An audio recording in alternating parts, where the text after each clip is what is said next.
Right, in this video, we're going to learn how to solve absolute value inequalities. So inequalities that have absolute values with them. And there are two types of inequalities. You can either have greater than or you can have less than. So first let's look at less than. So if I say the absolute value of x is less than 2, what does this mean? It means that I want to take, remember, absolute value means how far away from 0 am I getting. So here I'm saying I want to take less than 2 steps away from 0. So here's 1, here's 2, here's 3, here's -1, -2, -3. So if I'm at 1, would 1 satisfy this equation? Yes, absolute value of 1 is 1, and that is less than 2. So 1 is a good answer. 2 is not a good answer, but that's our cutoff, because is 2 less than 2? No. But 1.99 or 1.999, everything up to 2 would be good. So all of these numbers are going to be good. Then we've got x is, if I look at negative numbers, if I plug in -1, absolute value of -1 is 1, and that is less than 2. So 1 is a good answer. But, and again, if I do -2, absolute value of -2 is 2, and it's not less than 2, but it is where the cutoff is. So -1.99 would work as well. So notice that what I've got here is I've got the middle part of the number line colored in. So as we learned in the solving compound inequalities, this is an and. So what this is saying is x is greater than -2 and x is less than 2. So it's both. So the middle part of the number line is colored in when you've got one greater than something and less than something else. All right? And. So I like to think of this just to remind yourself that this is going to be an and. When you see the less than sign, you think less than. So you remember that that is and, right? Now, let's get a problem that's a little bit more complicated with a less than problem. So problem number 2 says, the absolute value of x minus 4 plus 7 is less than or equal to 10. All right? Now, again, just like with the absolute values, what you have to do is you have to isolate your absolute value problem first. So the first thing I'm going to do is I'm going to subtract 7 from both sides. So I get the absolute value of x minus 4 is less than or equal to 3. All right? So now I know that this is less than, so this is going to be an and problem. Now also notice that when I did my negative number, because of the flip of the number line, this is always going to be, I have to flip my inequality when I'm doing my negative one. So I'm going to have x minus 4, the stuff inside of this absolute value, has to be greater than or equal to -3. And, because this is less than, and x minus 4 is less than or equal to 3. So the thing that you have to remember here is there's 3 things to remember. First thing is that you're going to set up, just like we did with all absolute values, remember absolute values, 2 lines, 2 equations, or here it's absolute value, 2 lines, 2 inequalities. So that's the first thing. You're going to have 2 equations or 2 inequalities. Then you have to remember that when you're doing the negative, that you're going to flip the inequality.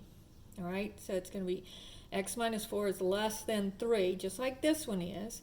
But when I do the negative 3, I'm going to flip that inequality over. And then the last thing that I have to remember is that if this is a less than, it's and. All right, so there's 3 things to remember.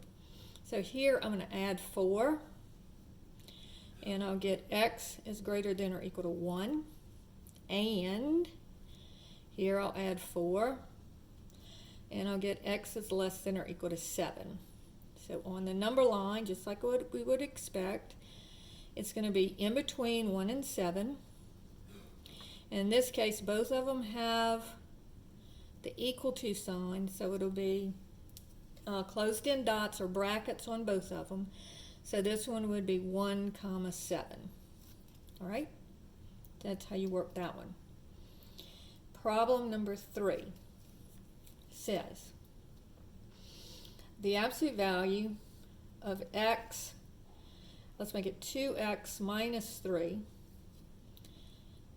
minus 2 is less than 1. All right? So again, first thing I have to do is isolate that absolute value. So I'm going to add 2 to both sides. So I get 2x minus 3 is less than or equal to 3. Now I'm going to set up my inequality. So this is going to be less than. So I'm going to have an and in the middle. And I'm going to just have my 2x minus 3. So 2 lines, 2 inequalities. So 2x minus 3, and I'll do my negative 1 over here. So I flip the sign greater than negative 3. And 2x minus 3 less than 3. So when I do my negative, I flip that sign over. Okay, so 2 lines, 2 inequalities, less than says that it's an and then remember when you do your negative one, you flip the sign over. All right, so this is going to be add 3, and I get 2x is greater than 0. And then divide both sides by 2. And I get x is greater than 0. All right, because 0 divided by 2 is 0, and 0 is a good answer. Here I'll add 3, and I'll get 2x is less than 6. Divide by 2, and I get x is less than 3. And again, this is and. So in all the numbers that are both greater than 6 and less than negative 3. So greater than 0, less than 3. So this would be open circle, because there's no equal to signs, and I want the middle part of the number line colored in, just like you would think, because we're making sure that it's within a certain range. All right, so this is going to be from 0 to 3. Now, you do have to be careful, because if you have a problem like this, the absolute value of x is less than negative 2. Now, absolute values are always positive numbers. So if I said, just looking on my number line, let's plug in 0. Absolute value of 0 is 0. Is 0 less than negative 2? No, it's greater. What about 1? That wouldn't work either. Or 2? That wouldn't work either. If I plug in negative 1, well, the absolute value of negative 1 is 1. And 1 is not less than negative 2. Even if I plugged in like negative 3 or negative 10, way out here, absolute value of negative 10 is 10. And it's not less than negative 2. So here nothing works, because positive numbers are never less than negative 2. So the answer to this one is going to be the empty set. So if I have a problem like this, the absolute value of 3x plus 4 plus 7 is less than or equal to 2. Now this looks fine when you first start, but when I subtract the 7 from both sides, I get absolute value of 3x plus 4 is less than or equal to negative 5. whenever you see that negative with an absolute value, you always, always, always stop. Can a positive number be less than -5? No, it can't. So the answer to this one is the empty set. Now, could I set up two inequalities? Yes, but none of them would check. So be watching for anytime you see a negative there. All right? Now let's look at a greater than sign. So what if I say the absolute value of x is greater than 2? And let's make this one greater than or equal to 2. All right? So here's 1, here's 2, here's 3, and so forth and so on. -1, -2, -3. So on this one, notice that you're saying I want it to be greater than 2 steps away or equal to 2 steps away. So if I plugged in a 1, is 1, absolute value of 1 is 1. Is 1 greater than or equal to 2? No, it's not. But 2 is good because absolute value of 2 is 2, and that is equal to 2. So this is where it starts. And of course 3 would work as well. So 3, absolute value of 3 is 3. It's greater than 2 as well, and all of the bigger numbers would also work. Right? Now if I'm looking in the negative direction, -1, absolute value of -1 is 1. That's not greater than or equal to 2, so that's not good. But -2, absolute value of -2 is 2. And so here's where it starts. So this would be a colored in circle. And then again, -3 or -4 or -5, all of these would work because if I did -5, absolute value of -5 is 5. And 5 is greater than 2. And so all of these would work as well. So if you recall, negative infinity over here and infinity over here is going to be -infinity to -2 with a bracket at the -2, union 2 to infinity. Now, we saw these when we were working OR problems, because remember when we had the split of the number line like this, when we were doing compound inequalities, those problems were OR problems. And so now I can look at these and I can say that this is all of the numbers. Over here, these are all the numbers that are less than or equal to -2, or all of the numbers that are greater than or equal to 2. So when you see a greater than sign, you want to think great or. Okay, so the greater than sign is going to be an or in between them. So you're going to still have two inequalities, okay, here and here. And again, when you put in the negative, what do? You flip the sign, because see how the number line is flipped over? It goes backwards in this direction and goes frontwards in this direction. All right, so whenever you have the negative, you have to flip that sign. And then on this one, you're going to have, it's just going to be the same thing, but without the absolute value sign. All right, so let's look at a more complicated problem on this one. So let's say the absolute value of 2x minus 3 plus 4 is less than or equal to 7. All right, so first thing I'm going to do, isolate your absolute value. And I get absolute value of 2x minus 3. And I'm sorry, I said I was going to do a greater than, and I did a less than. So let's just make this a greater than sign. I copied the problem down wrong.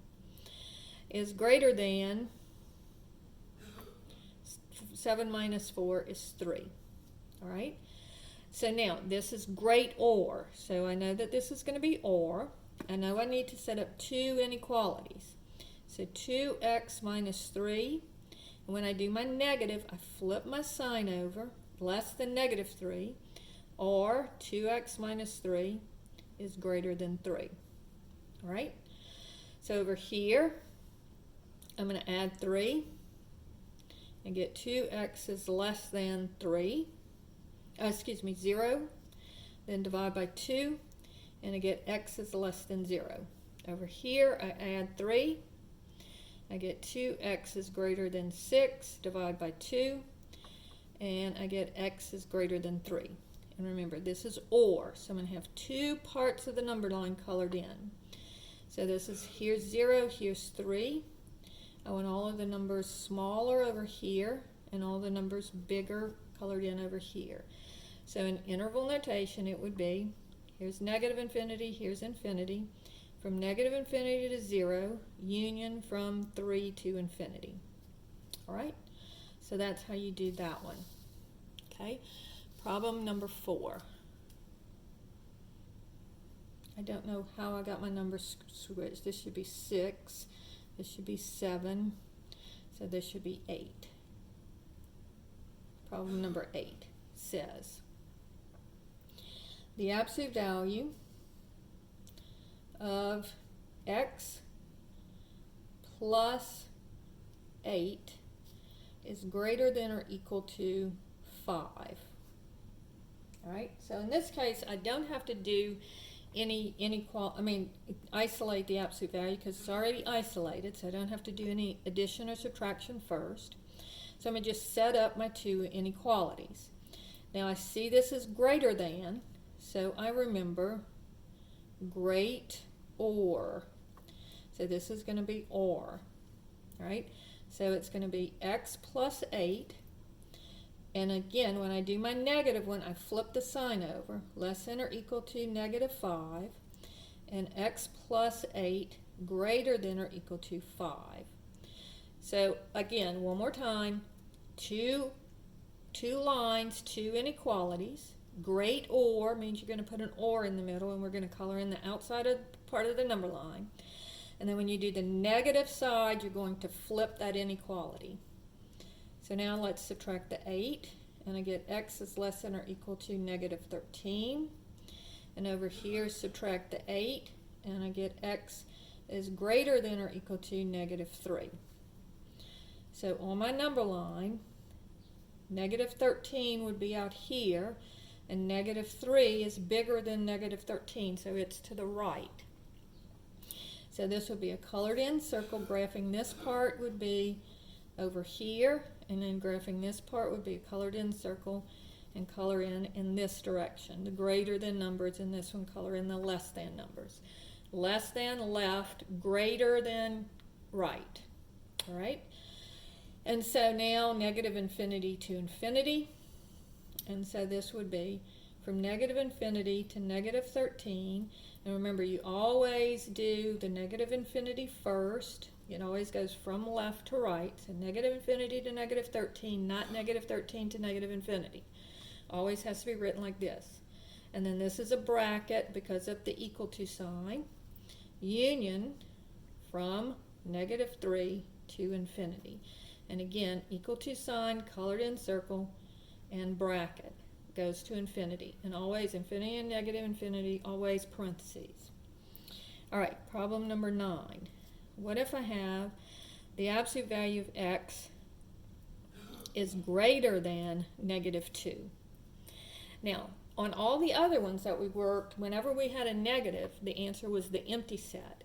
But this is the one case where it's not the empty set, because look at what I'm saying.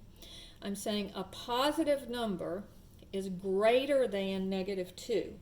Now, what positive numbers are greater than negative 2? All of them. All right? So when I work this problem, I'm going to let's look at the number line. 0, 1, 2, 3, negative 1, negative 2, negative 3. All right, so if I plug in 0, absolute value of 0 is 0. Is 0 greater than negative 2? Yes, that works. If I plug in 1, absolute value of 1 is 1. Is 1 greater than negative 2? Yes, that works. And so will all the numbers in between. Now let's do some negatives. Let's try negative 3. Absolute value of negative 3 is 3. Is 3 greater than negative 2? Yes. So all of these numbers. So in other words, the whole number line would be colored in because everything is going to work. So when you see an absolute value greater than negative 2, it's going to be all real numbers. So greater is all real numbers. The other ones are or the empty set. So if it's less than or if it's equal to a negative, then it's going to be the empty set. But if it's a greater than, then it's going to be all real numbers. So if, for example, I have the absolute value of 5x minus 7 plus 10 is greater than or equal to 4. I subtract the 10 from both sides, and I get absolute value of 5x minus 7 greater than or equal to negative 6. And then I go, oh, wait a minute. Absolute value with a negative number. I have to stop here, because you can't compare, well, you can compare, but you can't keep working the problem when you have an absolute value with a negative number. Then I say, this is going to be a positive number. Are positive numbers greater than negative 6? Yes, they all are. All real numbers. Whereas up here, when I worked it, I said absolute value less than a negative number. So are positive numbers ever less than negative 5? No, they're not. So this one's the empty set. All right, so just to recap, when you have an absolute value inequality, first thing you have to remember is that you're going to first isolate the absolute value, always, all right? Then if it's a less than sign, then the absolute value tells you that there's going to be two inequalities, just like all absolute values, two lines, two inequalities, or two equations. Then remember, less than means you're going to have an and. And then when you do the negative number, you have to flip that sign, because the way that the number line is flipped over and it goes backwards for negative numbers. So you have to flip that sign over, and you have to make it, instead of a less than sign, this one becomes a greater than. But then when you do the positive number, you keep it the same. Same thing with greater than. First, you isolate your absolute value. But remember, and then again, you remember that these are two lines, two inequalities. But great or, you remember great or, so when it's a greater than or equal to sign, it's going to be or. And again, you flip that inequality when you do the negative, and you leave the inequality when you do the positive. And then you just solve both parts and then graph them. And so that is how you work absolute value inequalities.